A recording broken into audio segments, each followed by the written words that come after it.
In de eerste weken van dit jaar is 56 keer inbrutsen in Friesland, meldt de Friese politie. Volle meer als oors.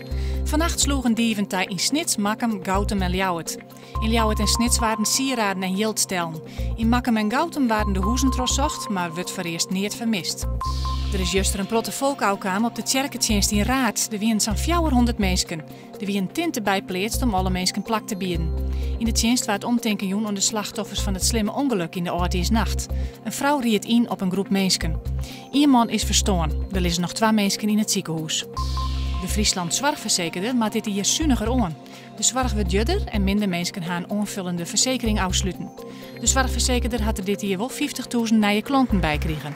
De Friesland had op dit stuit zo'n 860.000 klanten. De toekomst van de Ljouwerter basketbalclub Ares stiert vaai. De verbouwing van de sporthal, het Kjelle Diekje, dat Ares in wedstrijden speelt, is van de baan. Nood Ares nog geen nieuwe haatsponsor voen had.